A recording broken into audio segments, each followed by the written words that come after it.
सामने एक संग मिलकर ठंडा शांति रखकर एक दूसरे से बात कीजिए। वायलेंस से किसी को कुछ नहीं मिलेगा, नुकसान होगा और ये नुकसान का फायदा तो मणिपुर के सीएम को जानता नहीं हूँ, मैं उनसे क्यों बात करूँ। लेकिन मणिपुर में बहुत लीडर्स हैं जो नॉन पॉलिटिकल भी है, मैते कम्युनिटी से भी है और कुकी कम्युनिटी से भी है। उन सबसे बात किया है और अगर वो चाहते तो मैं इसमें कुछ करूँ, मैं मॉडर्न हैप्पी भी। लेकिन इम्पोर्टेंट बात यह है कि शांति रहना चाहिए। किसी का घर, किसी का चर्च, किसी का मंदिर को नहीं जाना चाहिए।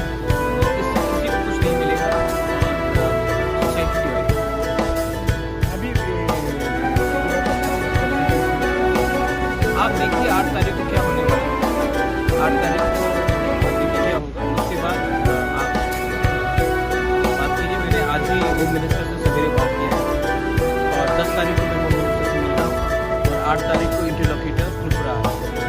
और जो लोगों ने मेरे ऊपर मजाक उड़ाया था कि नहीं होगा, कहाँ गया, 28 दिन हो गया, मैं 1 महीना चुप रहा हूँ। लेकिन जब मैं जवाब देता हूँ तो मैं ठीक तरीके से जवाब देता हूँ। अब दूध का दूध, पानी का पानी होगा। 8 तारीख को इंटरलॉक्यूटर आ रहे।